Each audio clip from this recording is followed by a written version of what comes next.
Hello, Namaskar. This is Firstpost and you're watching Vantage with me, Palki Sharma.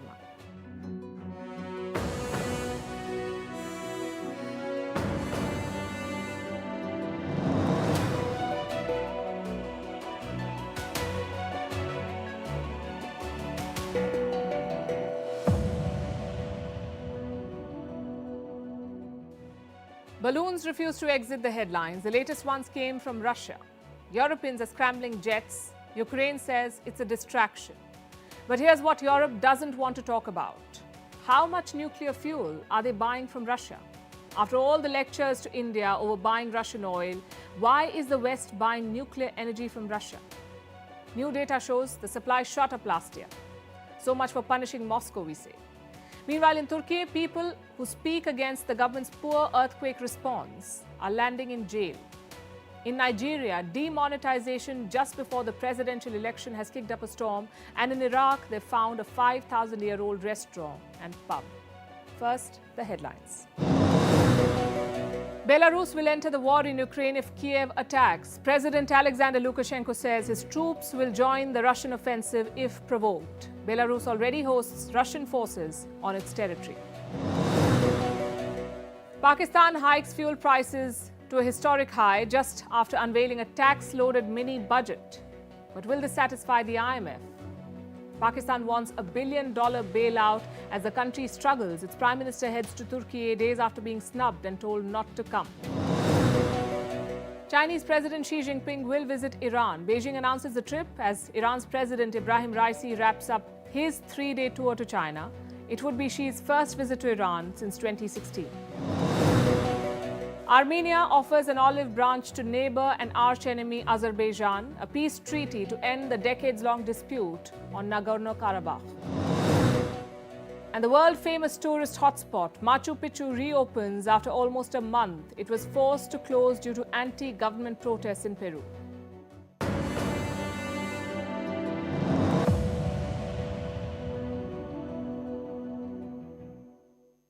We're back to discussing balloons. The world can't seem to get enough of them. They're the flavor of the season, the weapon of choice, the most formidable spies popping up in the skies across the world.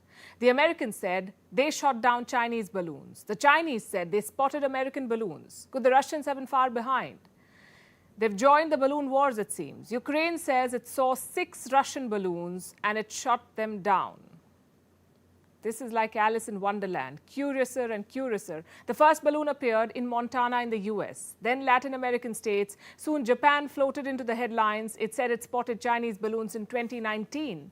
Taiwan gave a balloon warning. In India, there was a sighting over Port Blair. It's almost like a new club now. Everybody who's anybody has a balloon story. And the world has a new challenge to deal with. How do you ensure the safety of your skies?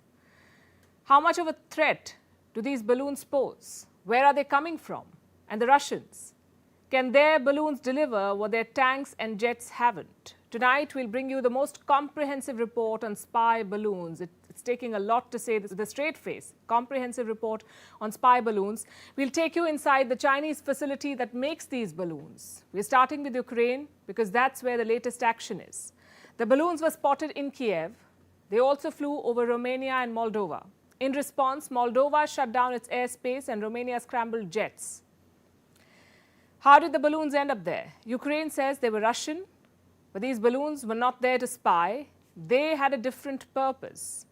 They were there to distract. Kiev says the intention was to trick Ukraine's air defenses and exhaust valuable supplies. The enemy wants us to use our force and means, our air defense missiles against those balloons and their reflectors. They are the essential element of our air defense system. They defend our critical infrastructure and other crucial objects. Our soldiers that are on combat duty monitor the situation 24 hours a day, not only in Ukraine's airspace, but also far beyond. So what kind of balloons are these? They have radar reflectors, something that would set off the air defense systems of Ukraine. So when the system detects a balloon like this, it will open fire. Ukraine says it has detected these objects twice. It's calling them fake targets. How did these balloons end up in Moldova and Romania? Reports say They drifted into their airspace. In response, Moldova shut its airbase for 1 hour and Romania sent 2 fighter jets. They were not able to find the balloon, so the jets returned after 30 minutes of aerial search. What does Russia have to say about this? No statement from Moscow yet, but the West is issuing warnings. The NATO is stepping up vigilance. The NATO chief says he sees a pattern here. Then on the balloons, well, I think what we saw over the United States, I visited the United States last week, is part of a pattern where China, but also Russia, are increasing their intelligence and surveillance activities against NATO allies with many different platforms. We see it in cyber, we see it with satellites, more and more satellites, and we see it then with balloons.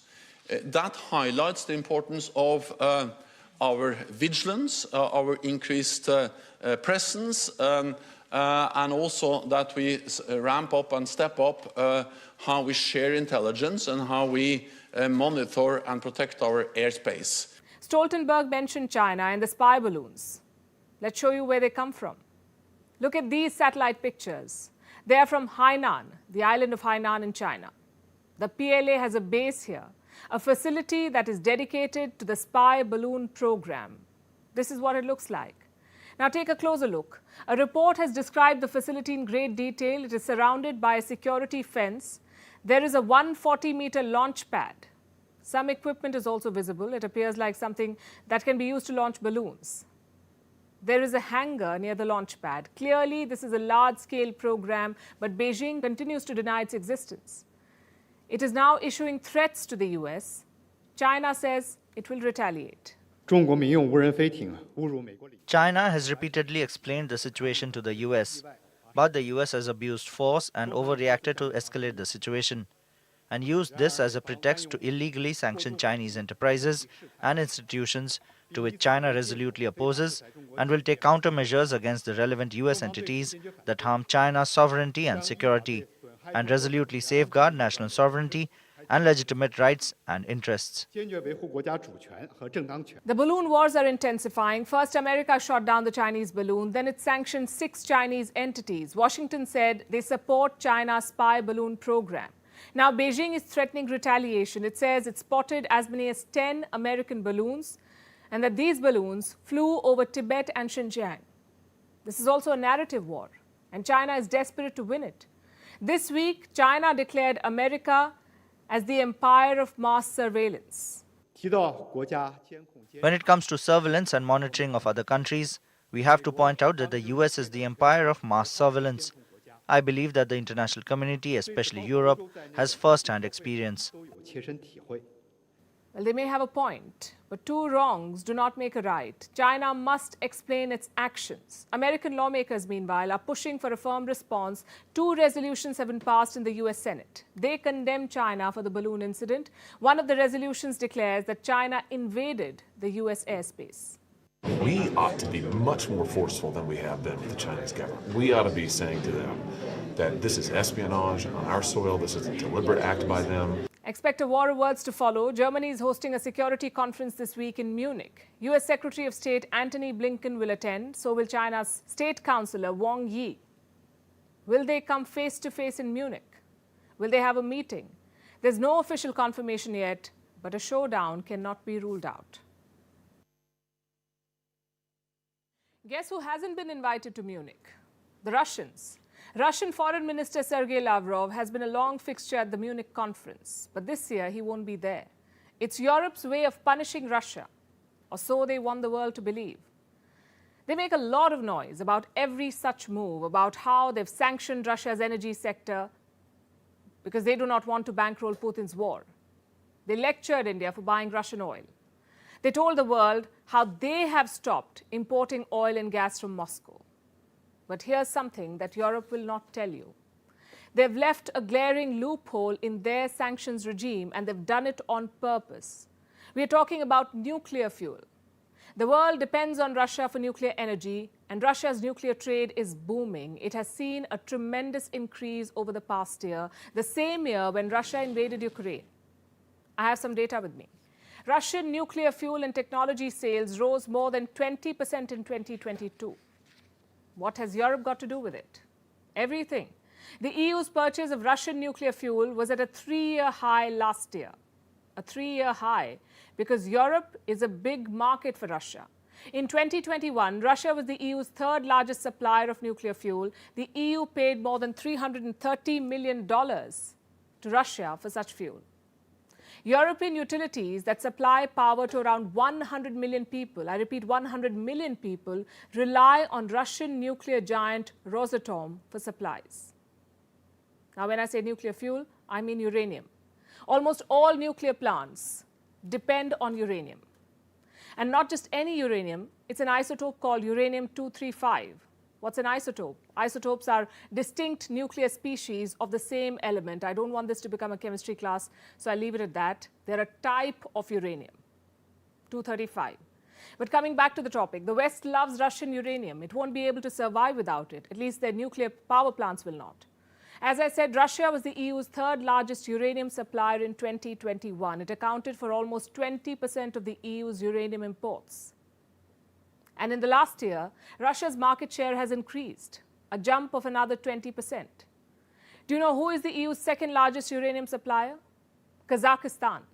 And why is Kazakhstan important? Because uranium mining in Kazakhstan is also controlled by the Russians, by Russia's state-owned giant Rosatom, to be specific. So Russia actually controls nearly 43% of the EU's nuclear supplies. What about the United States? Ukraine's staunchest ally, the one that claims to have built a global coalition to support Ukraine. How much Russian uranium does America buy? About 15% of its uranium demand is fulfilled by Russia. And I'm still talking about natural uranium. There's another sphere where Russia is a global hegemon, and that is in providing nuclear enrichment services to various countries. The US bought almost 28% of such services from Russia in 2021. What about the European Union? It bought 26% of nuclear enrichment services from Russia in 2020. What do these numbers tell you? That the world depends on Russia for its nuclear needs a lot more than the world admits.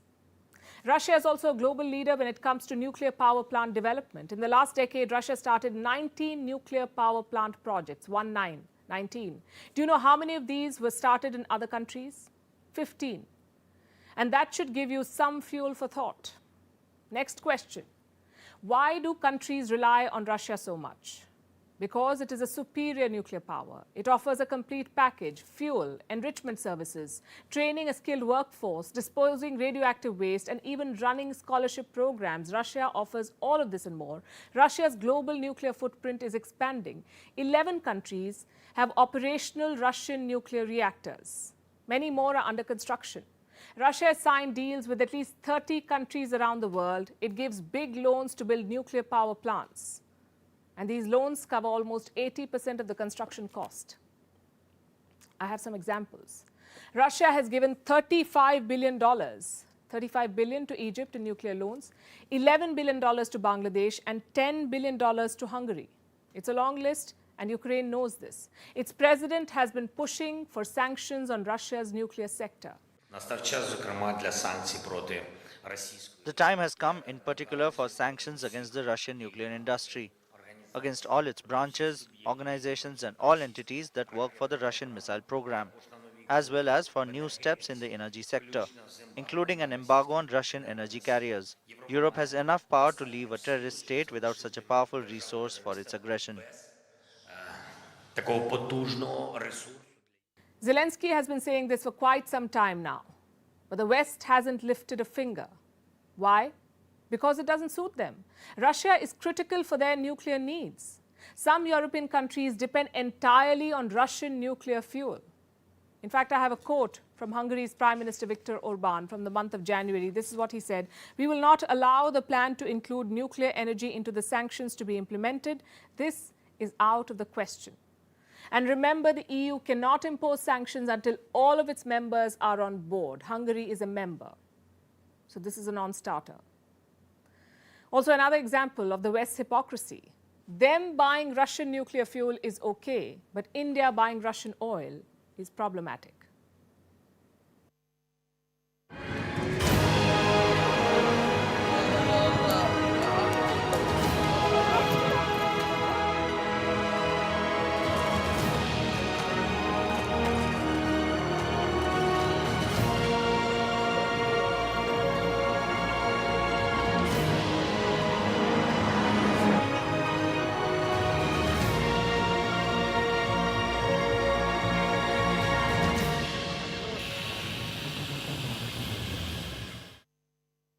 Meanwhile, in Turkey, the death toll has crossed 41,000 and it is not expected to slow down anytime soon. Rescue efforts are slow, the people are angry and they're venting out.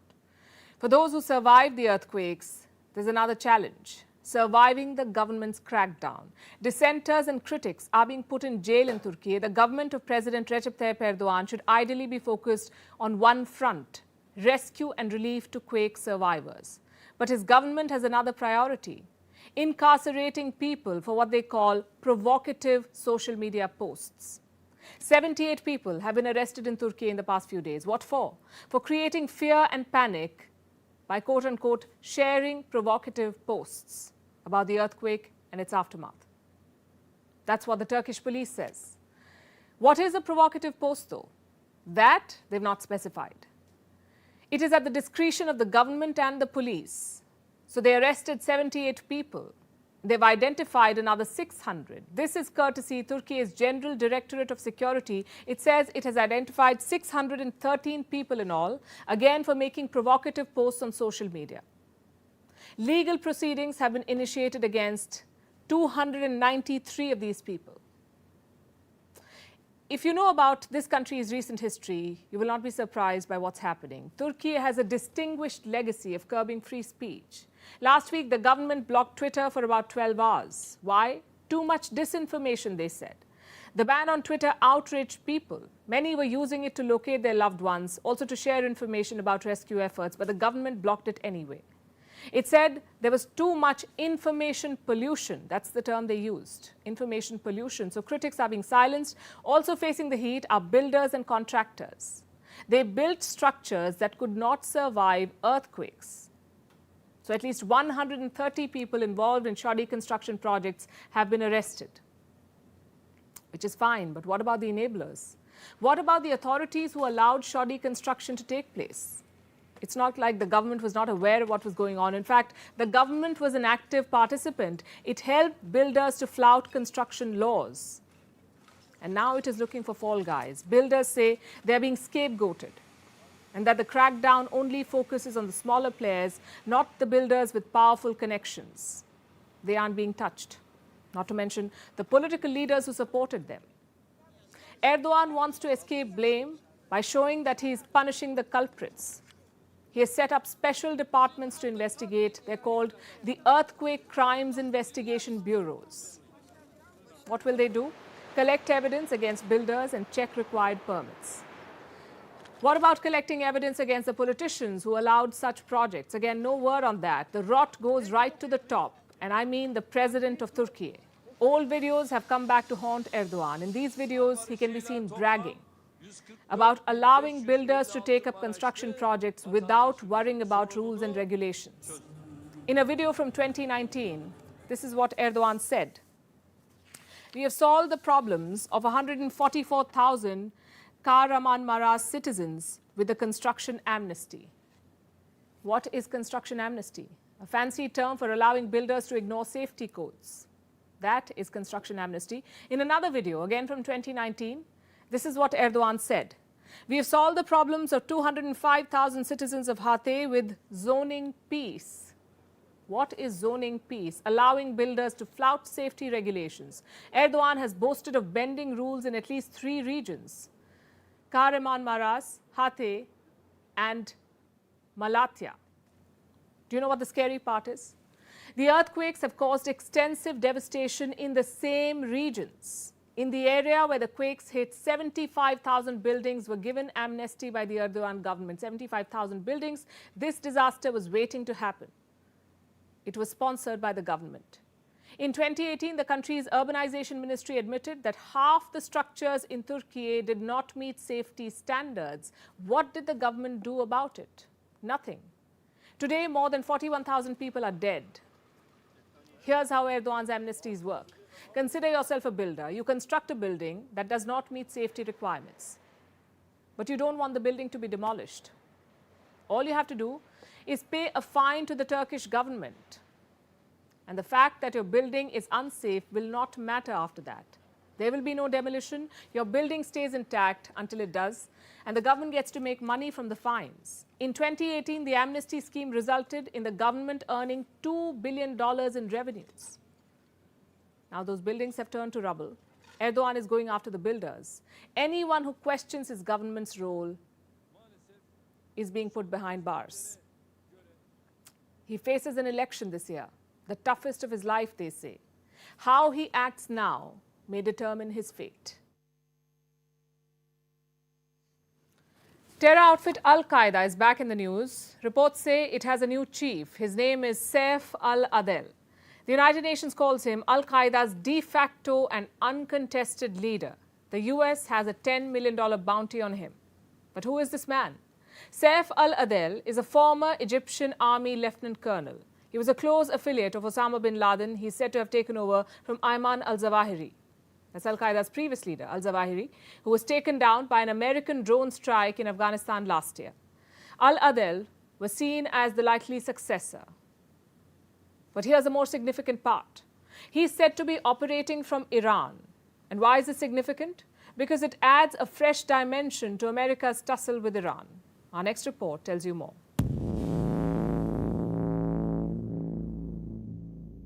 In July 2022, the United States conducted a drone strike in Kabul. It took out Ayman al-Zawahiri, chief of terror group Al-Qaeda. US President Joe Biden said the strikes delivered justice. 7 months on, Al-Qaeda has a new leader, Saif al-Adel.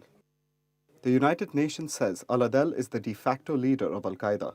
While the group is yet to officially announce al-Zawahiri's successor, al-Adel's elevation hardly comes as a surprise. He's 62 years old, a former colonel in the Egyptian army. He's suspected of having assassinated then-President Anwar al-Sadat. His association with Al-Qaeda dates back to the 1980s. That's when he handled Al-Qaeda's training camps.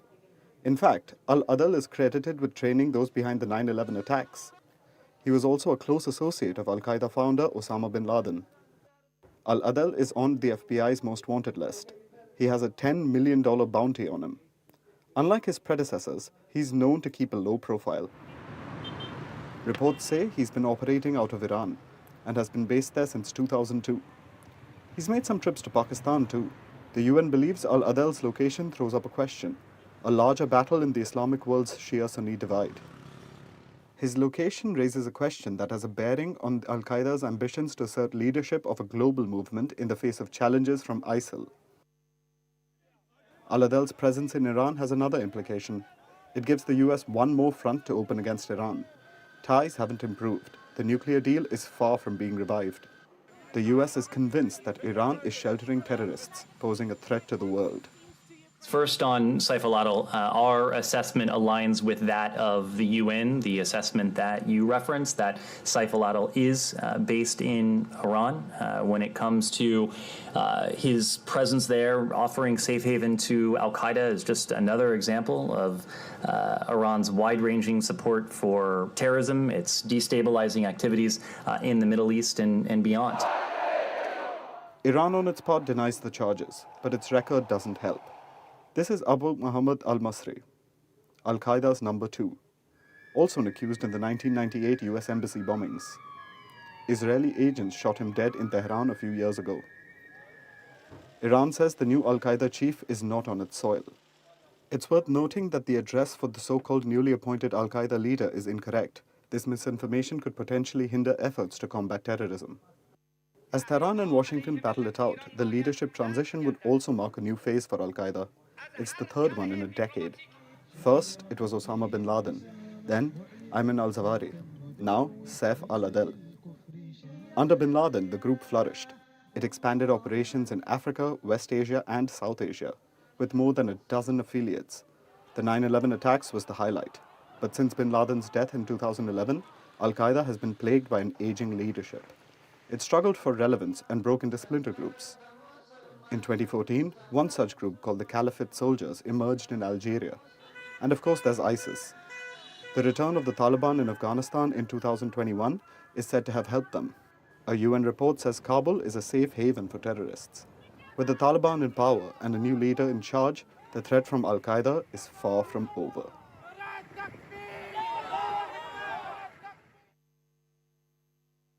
Our next story is about a mass murder. It happened in China. I'm talking about that deadly Wuhan virus wave. The massive surge in infections, the overflowing hospitals and morgues, and the desperate cries for help. We saw all of it even though China tried its best to hide. Beijing let the Wuhan virus rip through its population, and now we know how many lives it took, at least 1 million. The virus killed 1 million people in China, and this is just in the last 2 months. This toll is for the third wave, the one that started in December 2022. 1 million at the very least. Some projections are higher. Studies say anywhere between 1 and 1.5 million people could have died in China in these last 2 months. And make no mistake, they died not just because of a virus, but also because of an incompetent state. China exited the zero COVID policy without a plan. And the people of China paid for it with their lives. Now, we know that China does not share data. So where did we get these numbers? I'll tell you about the source. Many experts have been tracking the third wave in China. They are from a range of institutions like the University of North Carolina, the Fudan University in Shanghai, the University of Hong Kong, the University of Texas, the Columbia University, and many others. They're all using different models. They're all working separately, but their conclusions are strikingly similar. They've all arrived at the same range, 1 to 1.5 million deaths in China. Do you know what is China's official death toll? 87,468. That's it. 87,000 deaths for the entire pandemic, not just the third wave. Now, you don't need an expert to know that this is an undercount. The Chinese system enables it. They have a very narrow definition of what counts as a COVID death. The most glaring omission is this one. Those who died outside hospitals are excluded. They're simply not part of the data set. In the third wave, Chinese officials inserted more filters. Those who had a Wuhan virus infection and died of liver, kidney, or cardiac failures were left out. So the only deaths that were counted were deaths by respiratory failures in a hospital. China is clearly trying to be evasive. Even the World Health Organization has called Beijing out for this. WHO still believes that deaths are heavily underreported from China, and this is in relation to the definitions that are used, but also to the need for doctors and those reporting in the public health system to be encouraged to report these cases and not discouraged. The WHO seems to have found its spine. In the initial days, it praised China's response. You may remember this photograph. That's Dr. Tedros, the Director General of the World Health Organization, smiling and shaking hands with Xi Jinping, the President of China. Dr. Tedros paid a visit to Beijing in January 2020. He declared that the Chinese leadership is, quote-unquote, setting a new standard for outbreak response. Within weeks, that same leadership in China unleashed a pandemic on the world. The plan to appease Beijing failed. The World Health Organization is now struggling to get answers. The agency was probing the origins of the pandemic. That investigation had to be put on hold because China refuses to cooperate. Dr. Tedros has been writing letters to Beijing. Listen to what he said about this recently. As recently as 7 weeks ago, I sent a letter to a top official in China asking for cooperation. I assure you we will continue to push and continue to pursue until we get the answer. But China is pushing back. Here is the Chinese Foreign Ministry's response. We have received 2 WHO expert teams for origin study in China and concluded a report that is science-based and authoritative. What does that mean? It means that China is telling the WHO, we've done our bit, now don't expect anything else. Beijing is stonewalling the probe. Listen to what a WHO spokesperson then said, and I'm quoting again. We have repeatedly and publicly said that the origin needs investigating and China must provide access and information for this to happen. And if it doesn't happen, our efforts to understand the origins will remain rather stymied. The world body now sounds helpless. China has been allowed to get away at every turn. First, when it let a virus spread. Then, when it hid the origins of the pandemic. Now, let's turn our attention to Nigeria. It is Africa's largest oil producer and most populous country. In 10 days from now, Nigeria is going to the polls. They will elect their new president. Until 1999, this country was under military rule. For the first time since then, the election is a 3-way contest. the two old dominant parties and the third rising force. That's Peter Obi from the Labour Party. Opinion polls predict a win for him. But the result will depend on young Nigerians. A record number of young people have registered to vote this time. Nigeria's Chief Election Commissioner has called it the election of young people. And just days before the polls, there's anger on the streets. The government has taken out higher currency denominations from circulation. In India, we know this process as demonetization. Our next report looks at what's happening in Nigeria.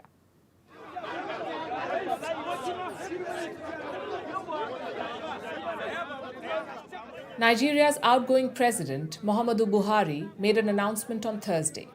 He's granted a 60-day extension to turn in old banknotes. The new deadline is April 10th. Last October, the Central Bank of Nigeria announced demonetization. All higher currency denominations would be out of circulation. Why? To clamp down on black money, to stop the buying of votes before elections, and to turn Nigeria into a cashless economy. The deadline to submit old notes was January 31st. Most Nigerians did it.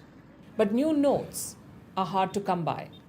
People wait for hours in long lines, hoping to get the new currency. They're angry and protesting. The anger threatens to derail the upcoming elections. It's scheduled for February 25th. We're all angry, we're all annoyed, we're hungry. Since morning, 4 o'clock, I've been here. I've not taken my breakfast. Why? I'm queuing up for 4,000 naira. It's a very painful thing to me. And this is not Nigeria that I knew. Nigeria has turned to other things. People are suffering. You can see the queue here. With the new deadline, Buhari has pushed the date for the chaos. Hopefully, banks will have new notes by then and Buhari will be out of office. He's not contesting the election. So the problems that follow will be his successor's headache. His party, the All Progressive Congress, is in a tight contest. It's a three-way race, in fact.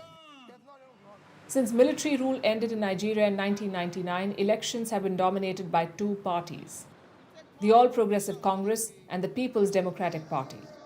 They are the old guard.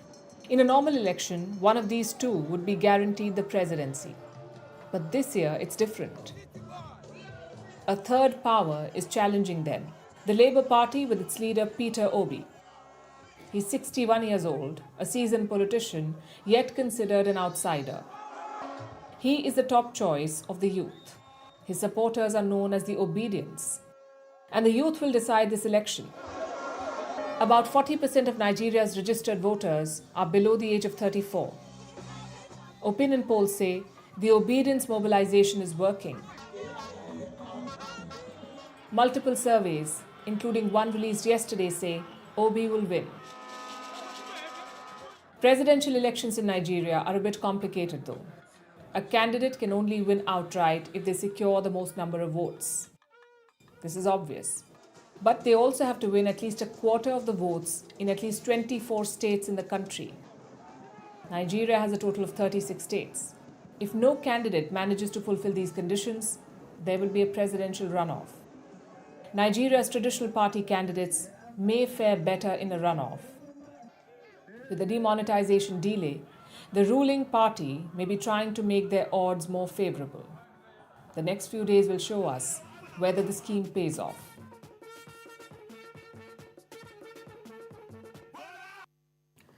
Businesses too are fed up with China. I'm talking about companies like Foxconn. They're punishing the dragon, and before I tell you how, I want you to look at some pictures. That video was from November last year. It was shot at a Foxconn factory in Zhengzhou. Foxconn is a Taiwanese company. It is the biggest contractor of Apple. It makes Apple products.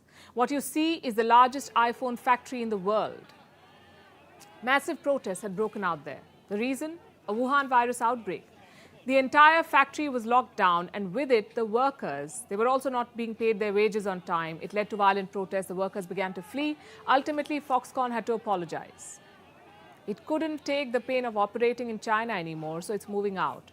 Foxconn has secured a new factory site in Vietnam. It has signed a lease agreement. The iPhone maker is renting a plot of 111 acres. The lease will run through 2057.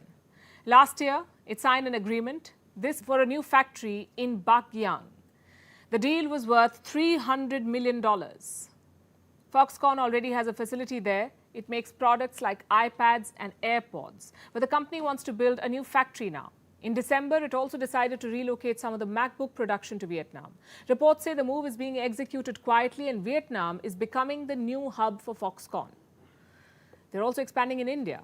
In December, Foxconn announced fresh investment. $500 million will flow into Foxconn's Indian subsidiary.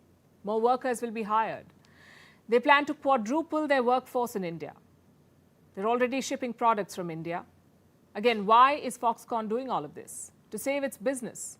China's erratic policies are hurting operations. Foxconn's biggest client is Apple. This month, Apple CEO Tim Cook spoke to investors. He referred to the turmoil in Zhengzhou. Cook said the protest impacted production. I have a copy of that statement with me. This is what he said. COVID-19 challenges significantly impacted the supply of iPhone 14 Pro and iPhone 14 Pro Max and lasted through most of December. It's a telling comment on China. China was the factory of the world. It is fast losing that tag. Like Foxconn, several companies are moving out. Companies like Nike, Adidas, and Samsung.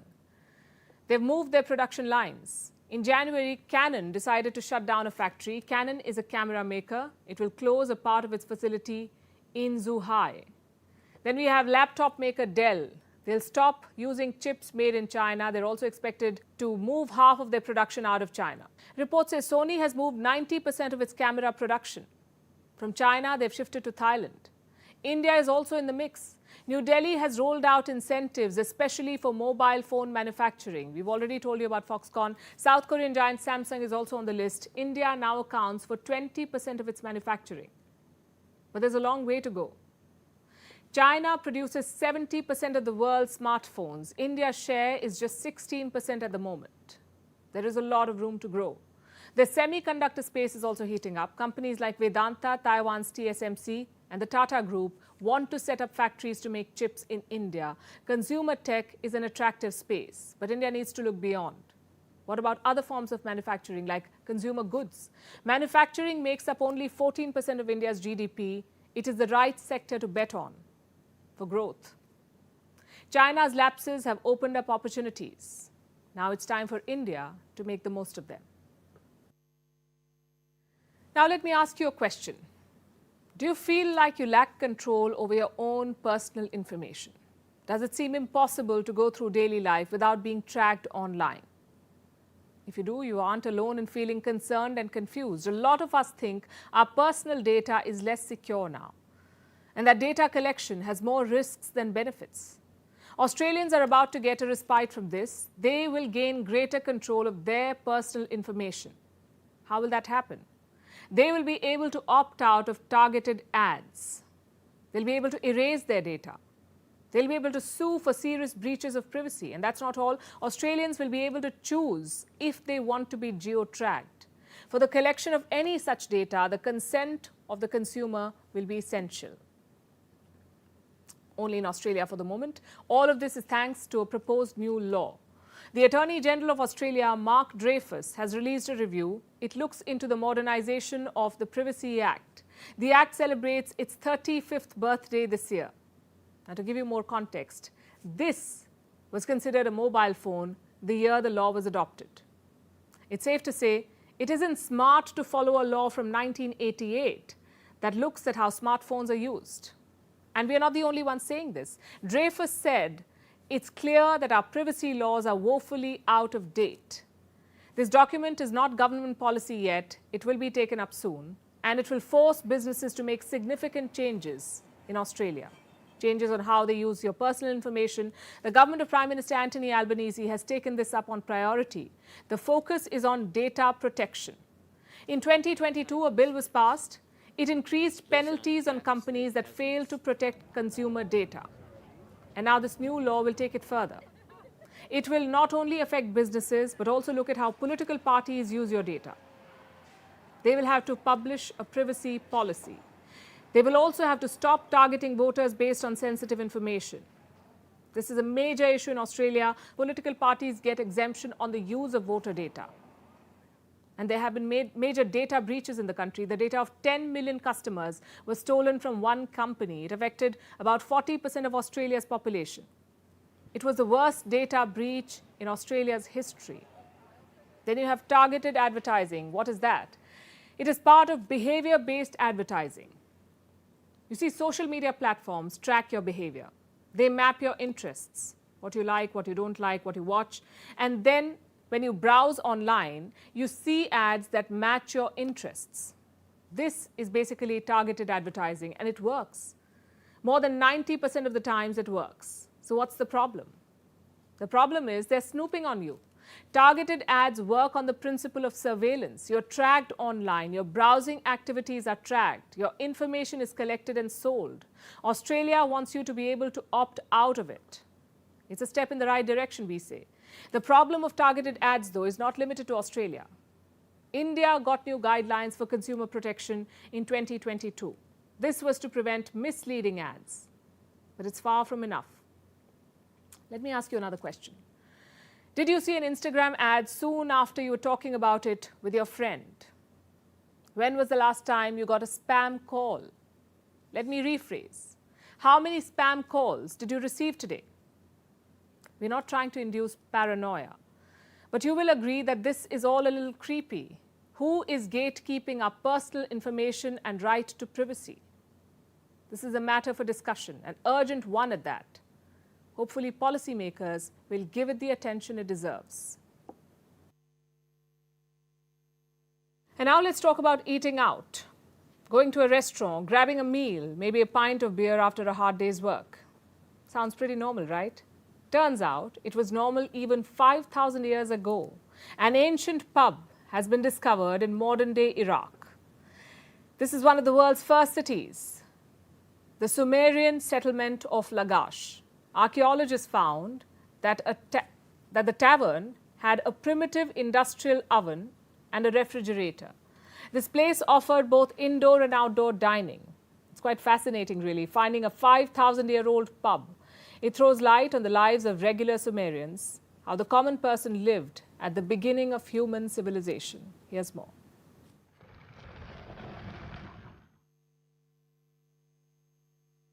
Fish stew and beer. That's probably what was on the menu at this ancient pub. This 5,000-year-old tavern has been uncovered in present-day Iraq. Archaeologists from the University of Pennsylvania and the University of Pisa uncovered the site. They found this clay kiln. They say it's an ancient restaurant oven. It's a large-scale oven, so as to churn out meals for their patrons. The archaeologists also found numerous pottery fragments. They say there are around 150 bowls. Broken now, but once used to serve food and drinks in, and also to store ingredients. Fish and animal bones were found in some of the bowls. There was evidence of beer drinking too. The research team also found a primitive fridge and evidence of different seating options. It's divided into two areas. The first section contains rooms and benches for diners. In the second section, there's a yard for outdoor dining. In addition to the two pots, one inside the other is used to preserve food and liquids, serving as refrigerators. To understand why this discovery is important, we need to understand where it came from. The ancient pub was found in the south of Iraq, near the modern city of Nasiriyah. But roll back the years, and it's the site of the Sumerian city of Lagash, one of the earliest known urban centers in the world. It was one of the city-states founded in the fertile region between the Tigris and Euphrates rivers. Sumer was one of the world's first civilizations. It's considered one of the cradles of human civilization, like ancient Egypt, China, and the Indus Valley civilization. What does that mean? It means these places saw humans give up the hunter-gatherer lifestyle, start farming, and settle down in cities. With farming, people grew an abundance of crops. Not everyone needed to just find food. Some could do other things, like trade or make crafts. It led to new discoveries and inventions. Like beer, beer consumption was extremely common in ancient Sumer. Ancient Sumerians were thought to drink more beer than water. The world's oldest known beer recipe comes from this civilization. It's in the form of a hymn to Ninkasi, the Sumerian goddess of beer. The ancient pub's discovery proves that beer, good food, and a decent life was available to all Sumerians, not just the kings. The discovery shows that there was a kind of equality between the social classes at that time, in terms of entertainment venues and the average standard of living. Most archaeologists focus on unearthing grand temples and imposing castles. Most history focuses on kings and wars. With this as the focus, sometimes it's easy to overlook the common person. We may know the names of ancient rulers, but how much do we really know about what our ancestors ate? What did they do with their free time? Did they have any forms of entertainment? The ancient pub's discovery answers some of those questions. It tells us that even millennia ago, humans enjoyed going out to grab a bite and a pint.